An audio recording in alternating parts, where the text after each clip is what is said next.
Assalamualaikum warahmatullahi wabarakatuh, pemirsa semuanya, semoga sehat selalu ya. Semoga dalam rezeki yang barokah, umur panjang yang barokah. Teman-teman, kami saat ini berada di depan dari sebuah bangunan yang sangat istimewa. Kalau kita perhatikan, bangunan ini tidak berbeda dengan bangunan-bangunan candi yang ada di tempat-tempat yang lain. Namun ada sesuatu yang berbeda, saudaraku. Tempat ini ya, menurut dari beberapa sumber warga, merupakan tempat penyimpanan pusaka yang di masa kerajaan. Ada beberapa temuan penting di sini bahwa di atas dari gawangan pintu atau di atas pintu bangunan ini pernah ditemukan kalamakara yang sudah disimpan begitu ya di Museum Trowulan.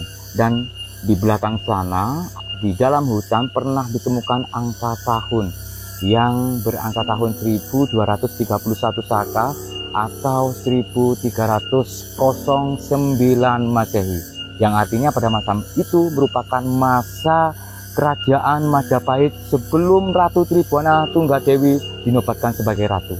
Dan disinilah teman-teman banyak dugaan ya, tempat istimewa begitu ya yang ada hubungannya dengan Ratu Tribhuwana Tunggadewi.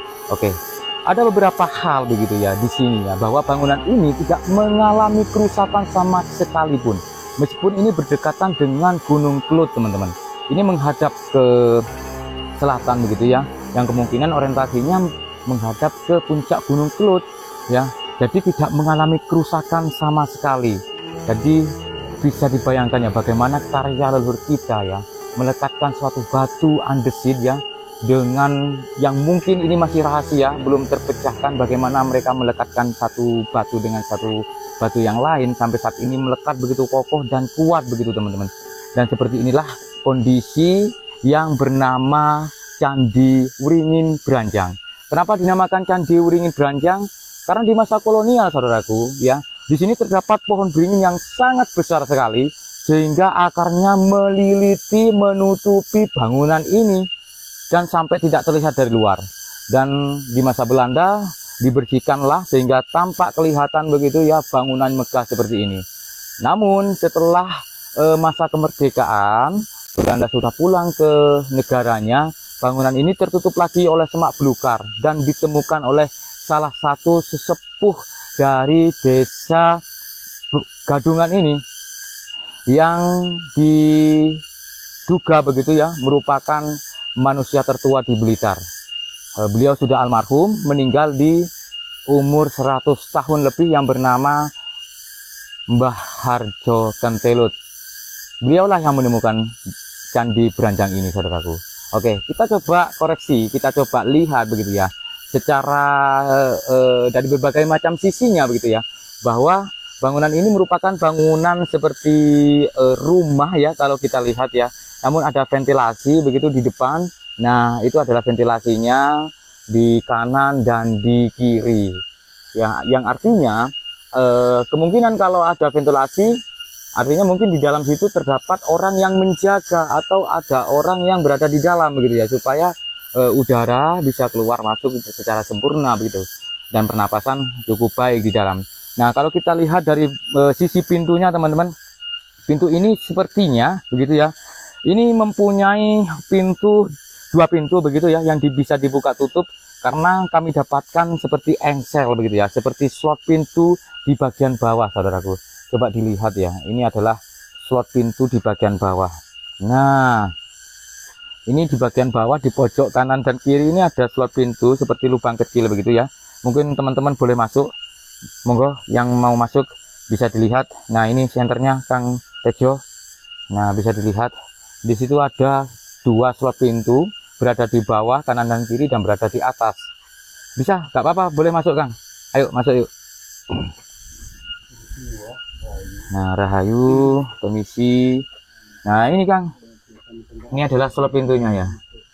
Nah, ada dua lubang begitu ya, seperti engsel, yang dimana ada dua pintu untuk menutup begitu, dan di atas juga Kang itu ada ya. Ada nggak? Ada. Kita masuk, kita masuk. Nah, ada dua lubang pintu, teman-teman. Nah, itu. Oke. Nah, itu di bagian atasnya itu. Untuk ketinggian dari pintu ini kira-kira berapa ini? Ada mungkin 170? 70. Ya, seukuran tinggi orang dewasa ya. Dan tidak begitu lebar, hanya kisaran setengah meter begitu. Dan coba lihat ruangannya, saudaraku ya. Coba lihat ruangannya. Dia mengerucut begitu ke atas begitu ya.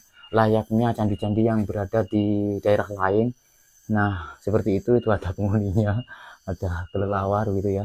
Dan atap ini ya bukan atap yang terbuat dari kayu, bukan atap yang terbuat dari ijuk ya ataupun damen ya, tapi ini terbuat dari batu. Jadi atapnya disusun sedemikian rupa membentuk seperti gentengnya begitu, saudaraku. Dan ini masih melekat dengan sempurna, dengan baik. Dan kalau kita hitung begitu ya, dari tahun ini menuju ke tahun 1231 Saka yang lalu, artinya ini sudah 700 tahun, kurang lebih seperti itu ya. Sudah berumur 700 tahun lebih. Wih, luar biasa ini. Nah, oke. Tuh, seperti itu. Oke. Kita coba mungkin bisa keluar? Mungkin, Kang. Ayo, saya rasa cukup ya. Dan ruangan ini ruangan untuk penyimpanan pusaka katanya, seperti itu.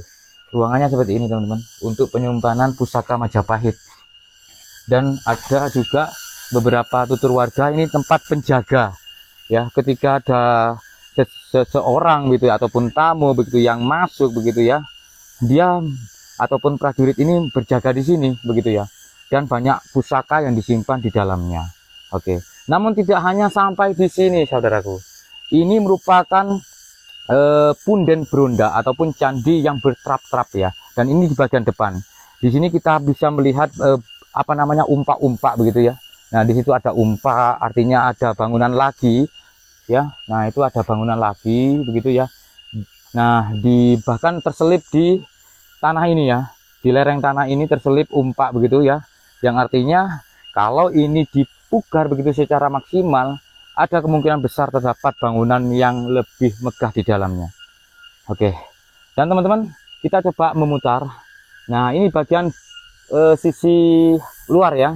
Di kanan dan kiri dan di belakang tampak ada ventilasi, yang artinya di dalam ada orang yang ya, ventilasinya, Kang. Oke. Itu adalah ventilasinya. Oke, kita coba memutar dan kita keluar menuju ke ruang berikutnya.